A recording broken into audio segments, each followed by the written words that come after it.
Hello friends, तो आप लोग का 6 सितंबर का सीटेट का एग्ज़ाम है और आप लोग जानते हैं कि जीन पियाजे के बिना सीटेट का एग्ज़ाम अधूरा होता है। इसके क्वेश्चन हर बार आपको एग्ज़ाम में देखने को मिलते हैं।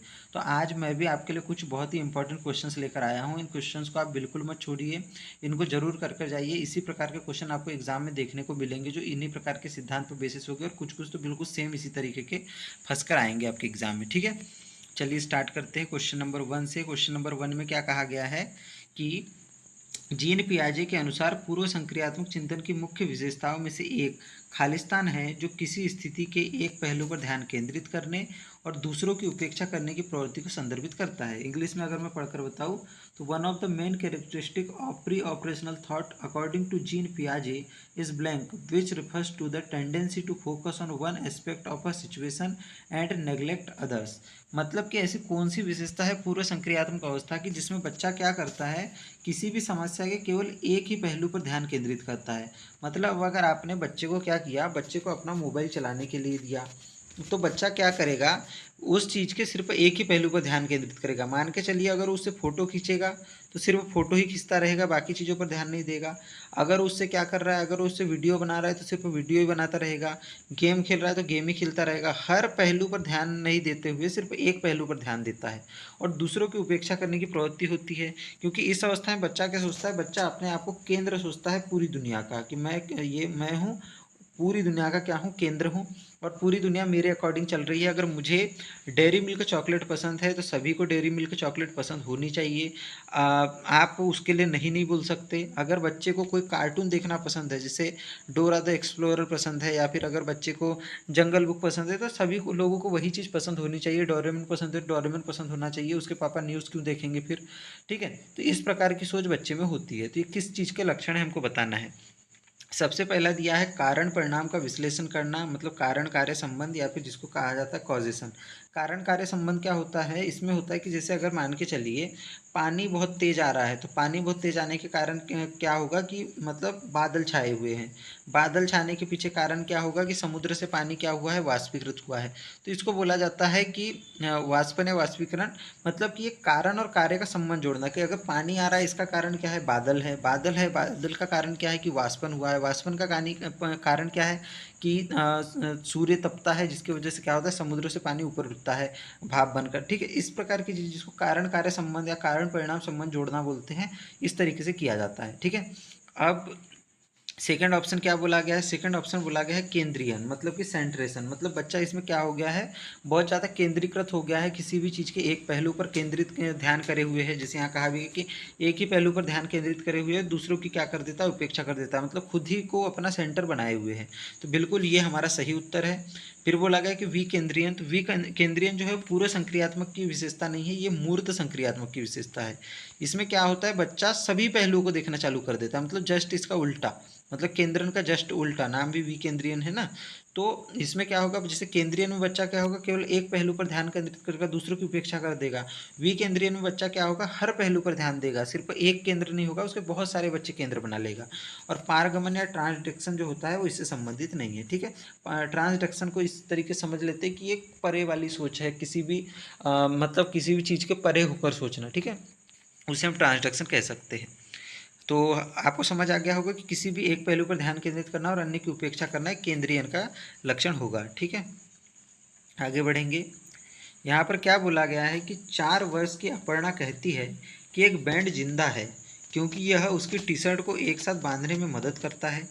जीन पियाजे के अनुसार उसकी सोच की विशेषता क्या है। मतलब बच्ची क्या है, जैसे मान के चलिए रबर का बैंड होता है, जैसे रबर बैंड देखा होगा गर्ल्स बांधती है जो मतलब अपने बालों में।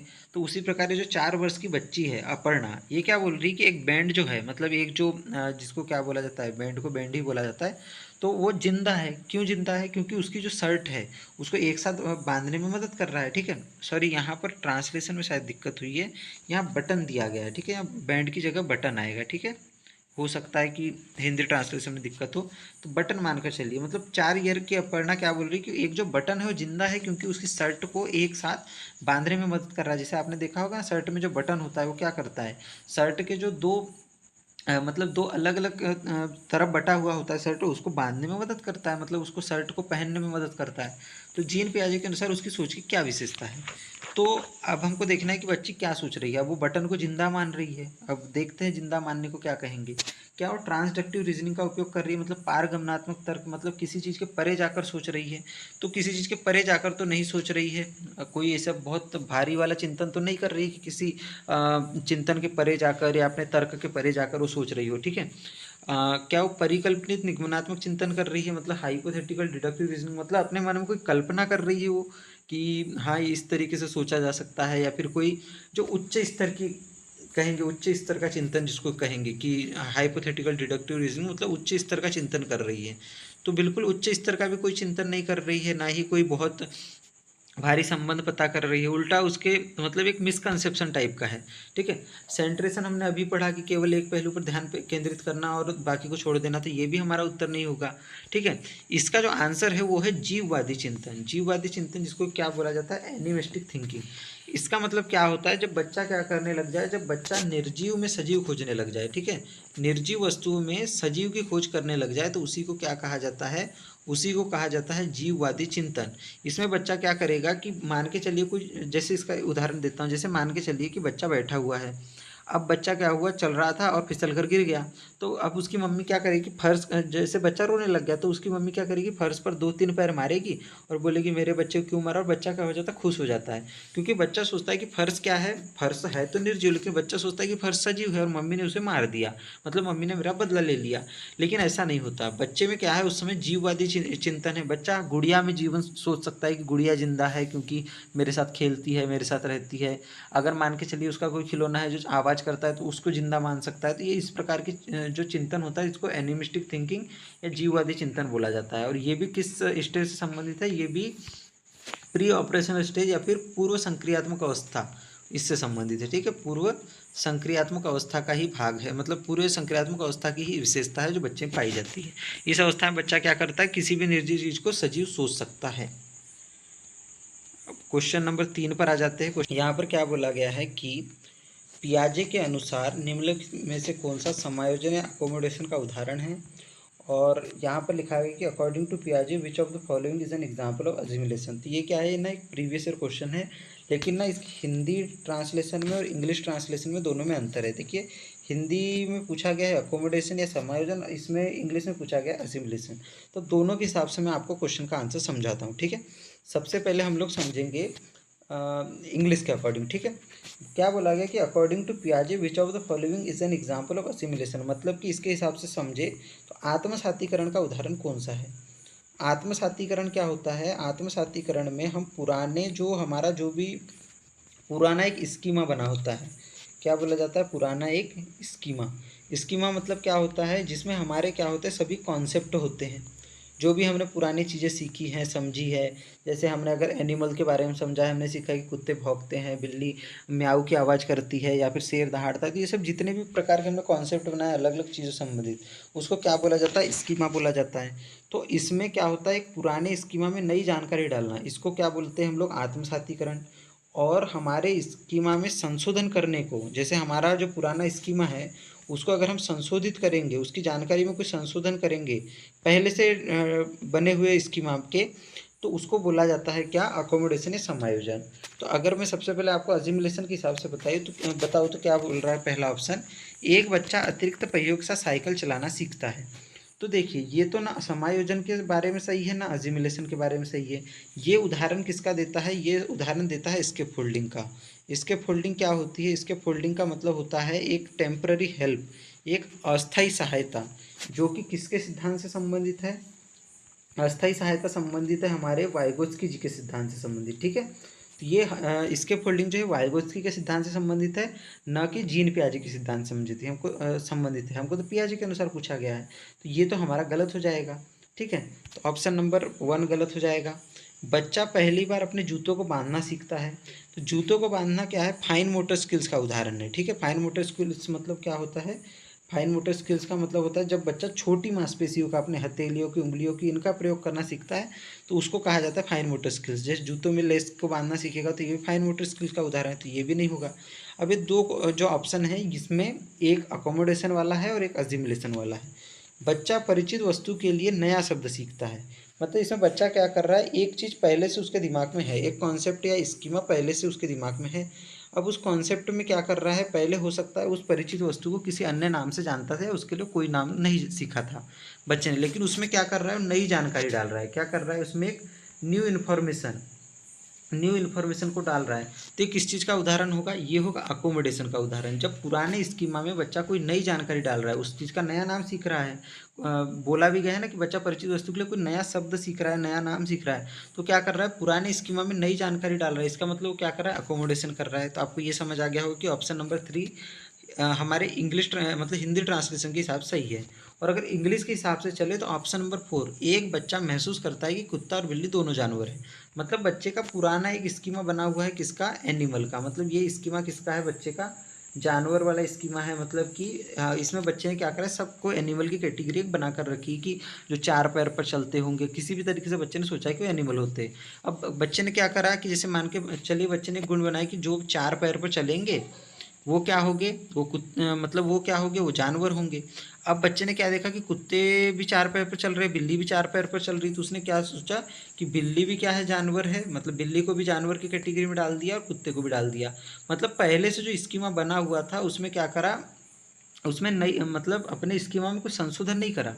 इसमें तो क्या किया उन्होंने, जो एग्जिस्टिंग स्कीमा में इसमें उन्होंने परिवर्तन किया कि मतलब कोई भी पुरानी चीज़ का नाम जो भी रखा था उसमें कुछ नया शब्द सीखा, मतलब कुछ नया उसमें परिवर्तन किया। और इसमें उन्होंने क्या किया, जो पुराने स्कीमा था उसमें जो जानकारी थी बस क्या कर दी, ऐड कर दी। कुछ नया परिवर्तन नहीं किया, बस क्या करा, पुराने स्कीमा में नई जानकारी ऐड कर दी। तो ये किसका उदाहरण हो जाएगा, असिमिलेशन या आत्मसातीकरण का उदाहरण हो जाएगा। ठीक है फ्रेंड्स, आगे बढ़ेंगे। तो ऑप्शन नंबर कौन सा सही हो जाएगा, ऑप्शन नंबर अगर इस इंग्लिश के हिसाब से देखेंगे तो हमारा ऑप्शन नंबर 4 सही, और हिंदी के हिसाब से ऑप्शन नंबर 3 सही। ठीक है, आगे बढ़ते हैं। क्या बोला गया क्वेश्चन नंबर 4 में कि जीन पियाजे के विकास के सिद्धांत के अनुसार बच्चे संवेदी प्रेरक अवस्था के अंत तक खालिस्तान विकसित कर लेते हैं। मतलब कि as per the Jean Piaget's theory of development, children develop by blank by the end of sensory motor stage.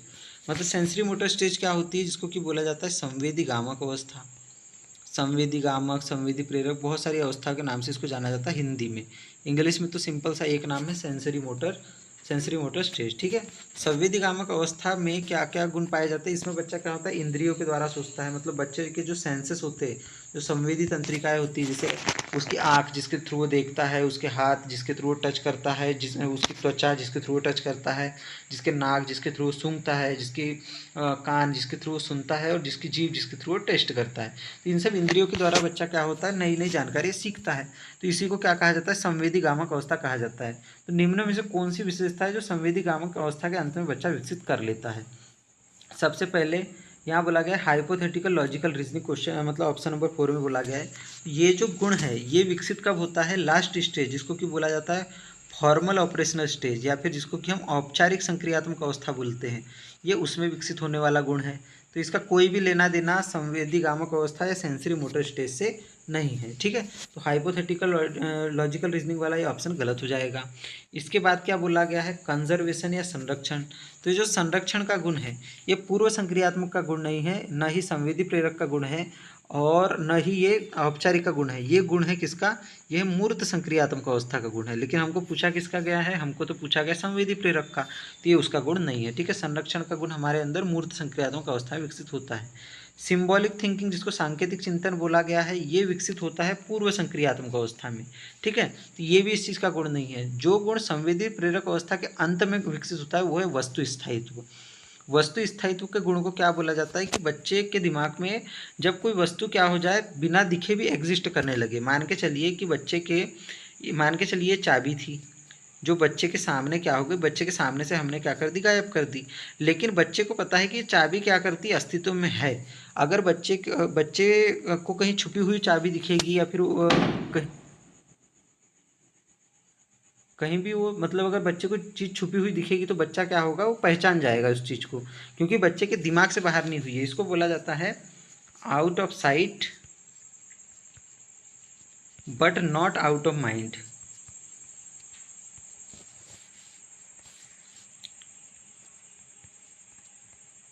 मतलब कि भले उसके नज़रों से चीज़ परे हो गई हो पर उसके दिमाग के बाहर वो वस्तु अभी तक नहीं गई है। और इसकी एक विशेषता है, आपको अगर परीक्षा में बोला जाए कि ऐसा कौन सा गुण है जो संवेदी प्रेरक अवस्था के शुरुआत में विकसित नहीं हुआ होता है, तो वो होगा वस्तु स्थायित्व। और कौन सा गुण है जो संवेदी प्रेरक अवस्था के अंत तक विकसित हो जाता है, उसका भी आंसर होगा वस्तु स्थायित्व। मतलब जब स्टार्टिंग होती है, जब बच्चा 1 आध साल के लगभग का होता है तो उसके अंदर ऑब्जेक्ट परमानेंस नहीं पाया जाता। लेकिन जब बच्चा अंत तक आ जाता है, मतलब लगभग 2 वर्ष का हो जाता है, 1.5 2 वर्ष का, तो उसके अंदर ऑब्जेक्ट परमानेंस आ जाता है। ठीक है, तो हमारा ऑप्शन सही कौन सा होगा? ऑप्शन नंबर 1 सही होगा क्वेश्चन नंबर 4 का। ठीक है फ्रेंड्स, आगे बढ़ेंगे। यहाँ पर बोला गया है कि जीन पियाजे के अनुसार, जीन पियाजे के संज्ञानात्मक विकास के सिद्धांत के अनुसार निम्न में से कौन सी क्षमता मूर्त संक्रियात्मक सोच को पूर्व संक्रियात्मक सोच से अलग करती है? अब देखते हैं कि चारों ऑप्शन में कौन सी ऐसी चीज़ है जो मूर्त संक्रियात्मक अवस्था को पूर्व संक्रियात्मक सोच से अलग करेगी। ठीक है, तो क्या इंद्रियों का समन्वय, मतलब कोऑर्डिनेशन ऑफ सेंसेस, तो ये किस चीज़ की विशेषता है? ये है सेंसरी मोटर स्टेज की, जिसको कि हमने अभी पढ़ा, जिसको कि संवेदी कामक अवस्था बोला जाता है, सेंसरी मोटर स्टेज। तो इसके जो कोऑर्डिनेशन ऑफ सेंसेस है वो सेंसरी मोटर स्टेज का उदाहरण है। लेकिन हमको मूर्त संक्रियात्मक और पूरे संक्रियात्मक सोच को अलग करने वाला गुण बताना है। ठीक है, तो ये तो उनसे संबंधित नहीं है। ठीक है, तो हमारा ऑप्शन पहला तो क्या हो जाएगा? गलत हो जाएगा। सेकंड में क्या बोला गया है कि डिसेंटरिंग, मतलब विकेंद्रीकरण। तो इसके बारे में सोचते हैं। ऑब्जेक्ट परमानेंस बोला गया, तो ऑब्जेक्ट परमानेंस मैंने अभी बताया कि ये भी किसका गुण है? ये सेंसरी मोटर स्टेज का गुण है। ठीक है, और हाइपोथेटिकल रीजनिंग ये किसका गुण है? ये है फॉर्मल ऑपरेशनल स्टेज का गुण। तो यहाँ से अभी तीनों जो गुण हैं सेकंड वाले को छोड़ के, ये तीनों ना मूर्त संक्रियात्मक से संबंधित है ना पूर्व संक्रियात्मक, तो ये उनमें अंतर कैसे बताएंगे? तो हमारा जो सही आंसर होगा वो होगा विकेंद्रीकरण, जिसको कि डिसेंटरिंग बोला जाएगा, जो कि क्या करता है? मूर्त संक्रियात्मक सोच को पूर्व संक्रियात्मक सोच से अलग करता है। विकेंद्रीकरण जिसकी अभी हमने बात करी थी फर्स्ट क्वेश्चन में, जिसमें क्या बोला गया था कि जब बच्चा किसी भी एक ही पहलू पर ध्यान केंद्रित करे, केवल एक पहलू पर बच्चे का ध्यान केंद्रित है, एक पहलू पर बच्चे का ध्यान क्या है? केंद्रित हो गया, तो उसी को क्या कहा जाएगा? उसको केंद्रण बोला जाएगा। और विकेंद्रीकरण मतलब जब बच्चा हर पहलू के बारे में सोचने लगे, हर पहलू के बारे में सोचने लगे, तो उसको विकेंद्रीकरण बोलते हैं। तो विकेंद्रीकरण ही वो अंतर है जो क्या करता है? पूर्व संक्रियात्मक सोच को मूर्त संक्रियात्मक से अलग करता है। पूर्व संक्रियात्मक में विकेंद्रीकरण का गुण नहीं पाया जाता और मूर्त संक्रियात्मक में गुण पाया जाता है। ठीक है, तो ये हमको ये इन दो अवस्थाओं को अलग करता है। ठीक है, आगे बढ़ेंगे। हमारा ऑप्शन नंबर 2 सही हो जाएगा। क्वेश्चन नंबर 6 में बोला गया है कि रस्सी कूदते समय पैर में रस्सी फंसने के कारण आउट होने के बाद अरु कहती है कि उसे रस्सी ने जानबूझकर आउट किया है। जीन पियाजे के संज्ञानात्मक विकास के सिद्धांत की किस अवस्था में बच्चे इस तरीके के तर्क देते हैं? ठीक है, अब एक ना अरु नाम की लड़की है। ठीक है, अरु नाम की लड़की है। अब ये क्या करती है? ये क्या करती? रस्सी कूद खेलती है। आपने भी बचपन में खेला होगा रस्सी कूद, जब रस्सी पर आप लोग क्या करते हो कि जंप लगाते हो। ठीक है, तो ऐसे हाथ में पकड़ के जो जंप करते। अब वहाँ क्या हुआ? रस्सी कूद में वो आउट हो गई, हो सकता है उसके पैर में रस्सी फंस गई या फिर कुछ हुआ होगा। तो वो अरु कहती है कि रस्सी ने उसे जानबूझकर आउट किया है। तो जीन पियाजे के संज्ञानात्मक विकास सिद्धांत के अनुसार बच्ची किस अवस्था में है? सबसे पहले बच्ची में किस प्रकार की थिंकिंग है, तो आपको देखना होगा कि बच्ची क्या सोच रही है। बच्ची सोच रही है कि रस्सी जो है वो जानबूझकर आउट की है। मतलब रस्सी क्या है? रस्सी को बच्ची सोच रही जीवित, मतलब रस्सी को बच्ची सोच रही सजीव, जबकि रस्सी क्या है? रस्सी तो है निर्जीव। तो जब बच्चा निर्जीव को सजीव सोचने लग जाए तो ये कौन सा गुण होता है? अभी हमने बात करी थी, तो ये गुण होता है एनिमिस्टिक थिंकिंग, जिसको कि बोला जाता है जीववादी सोच। जीववाद का गुण इसको की बोला जाता है। जब बच्चा क्या करने लगे? सजीव को, मतलब निर्जीव चीज़ को सजीव समझने लग जाए। क्योंकि जब रस्सी ने जानबूझकर उसको आउट किया, इसका मतलब रस्सी सजीव है, वो सोच सकती है। ठीक है, तो ये गुण कौन सोच रही है? अरु सोच रही है। तो अरु किस अवस्था में होगी? तो देखिए, अगर मूर्त संक्रियात्मक अवस्था में अरु होती है तो यहाँ पर बच्ची में चिंतन डेवलप हो जाता है। जो स्टार्टिंग लेवल का जो चिंतन है वो इस अवस्था में डेवलप हो चुका होता है। ठीक है, तो बच्ची कभी भी ऐसी गलती नहीं करती। ठीक है, तो हमारा जीववादी सोच मूर्त संक्रियात्मक अवस्था का गुण तो नहीं है। औपचारिक संक्रियात्मक अवस्था का गुण भी नहीं है। मतलब फॉर्मल ऑपरेशनल स्टेज में बच्ची जो होती है उसमें तो और उच्च स्तर का चिंतन विकसित हो जाता है। और संवेदी चालक अवस्था में तो बच्ची इंद्रियों के द्वारा सीखती है। तो हमारा सही उत्तर हो जाएगा पूर्व संक्रियात्मक अवस्था। पूर्व संक्रियात्मक अवस्था जीन पियाजे ने जो दी थी उसी के हिसाब से इसमें कौन सा गुण पाया जाता है? एक जीववाद का गुण, जिससे के कारण बच्चा क्या होता है? जिसके कारण बच्चा निर्जीव वस्तु को भी सजीव सोचने लगता है। तो ये हमारा सही आंसर हो जाएगा जीववादी सोच। ठीक है, जो कि किस में पाई जाएगी? पूर्व संक्रियात्मक अवस्था में। ठीक है, अगर आप लोग को जीन पियाजे का सिद्धांत बढ़िया से पढ़ना है कम समय में, तो मैंने अपने यूट्यूब चैनल पर डाल दिया, आप पढ़ सकते हैं वहाँ से। यहाँ बोला गया है कि जीन पियाजे के अनुसार बच्चे की सोच के बारे में क्या कहा जा सकता है, जो मानता है कि जब पानी को एक बर्तन से दूसरे में डाला जाएगा तब पानी की मात्रा बर्तन के अनुसार कम हो जाती है या बढ़ जाती है। मतलब आपने क्या किया कि अगर मान के चलिए एक लंबा वाला बर्तन लिया और एक चौड़ा वाला बर्तन लिया, अब यहाँ भी पानी था और आपने क्या करा, इस पानी को इस बड़े ऊंचे वाले बर्तन में, अब देखिए चौड़ा है और ये ऊंचा है तो आपने इसमें उड़ेल दिया। तो अब यहाँ पर अगर जल का स्तर यहाँ तक आ रहा है तो यहाँ पर कहाँ तक आ जाएगा, इसके ऊपर तक आ जाएगा। अब मान के चलिए एक बच्चा है, वो बोलता है कि जब पानी को इस बर्तन से आपने इसमें डाला तो उसमें क्या हुआ, पानी के बर्तन के आकार के आधार पर इसकी मात्रा क्या हो गई, बढ़ गई या कम हो गई। मान के चलिए ऊंचा बर्तन है तो बच्चा बोलेगा कि यहाँ पानी क्या हो गया, बढ़ गया। जबकि बच्चे को ये नहीं पता कि जब से इतना ही अमाउंट का पानी यहाँ था और उतना ही पानी यहाँ है तो मात्रा बढ़ेगी कैसे। तो किस चीज़ को दर्शाता है, ठीक है, कि जब बच्चा ये बोलने लग जाए कि जब अलग अलग बर्तन में डालोगे सेम पानी को ही तो उसका क्या हो जाएगा, उसकी मात्रा बदल जाएगी। तो हमको पता चलता है कि बच्चा क्रमबद्धता की प्रक्रिया करने में अक्षम है। मतलब बच्चा क्या कर सकता है, सीरीज में चीज़ों को नहीं लगा पा रहा है। कि यहाँ हमने बच्चों को कोई क्रम में चीज़ें लगाने के लिए बोली है जिसको नहीं लगा पा रहा है, तो बिल्कुल नहीं, हमने बच्चों को कोई चीज़ें क्रम में लगाने के लिए नहीं बोली है जिससे वो समझ नहीं पा रहा है। क्या बच्चा जीववादी सोच बच्चे के विचारों को सीमित करती है। मतलब क्या बच्चा इसमें जीववादी सोच रख रहा है, क्या बच्चा ये सोच रहा है कि पानी जीवित है या फिर पानी मेरे प्रति दुश्मनी दिखा रहा है, इस प्रकार की चीज़ तो बच्चा सोच नहीं रहा है। बच्चे में वस्तु स्थायित्व नहीं हासिल की है, क्या ये इस वजह से हो रहा है कि बच्चे में अभी तक वस्तु स्थायित्व नहीं आया है। मतलब बच्चा ये समझना, मतलब क्या ये जो चीज़ अभी बोली गई है कि बर्तन के हिसाब से बच्चे आकार बढ़ जाता है, वस्तु स्थायित्व से कहीं तक संबंध नहीं है। वस्तु स्थायित्व तो वो होता है जब बच्चे के अगर नज़रों के सामने से चीज़ हटा भी दो तब भी बच्चा सोचता है कि ये चीज़ अभी भी अस्तित्व में है। ठीक है, तो ये भी हमारा आंसर नहीं होगा।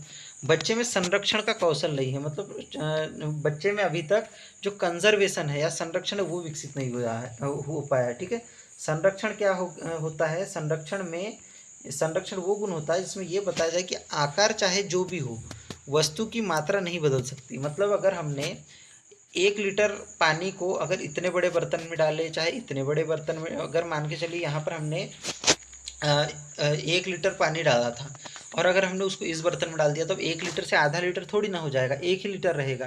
क्योंकि ऊंचाई बड़ी है लेकिन इसकी चौड़ाई बड़ी है, इसकी अगर ऊंचाई ज़्यादा थी तो इसकी चौड़ाई ज़्यादा है। ठीक है, तो बच्चे में संरक्षण का कौशल नहीं है। और अगर पूछा जाए कि बच्चा किस अवस्था में है तो संरक्षण का कौशल किस अवस्था में नहीं होता, तो संरक्षण का कौशल पूर्व संक्रियात्मक अवस्था में नहीं पाया जाता। तो अभी बच्चा कौन सी अवस्था में है, पूर्व संक्रियात्मक अवस्था में है। ठीक है, आगे बढ़ेंगे। क्वेश्चन नंबर 8 बहुत ही सरल सा क्वेश्चन है। क्वेश्चन नंबर 8, पियाजे द्वारा दिए गए संज्ञानात्मक प्रकाश के चरणों का सही क्रम आपको बताना है।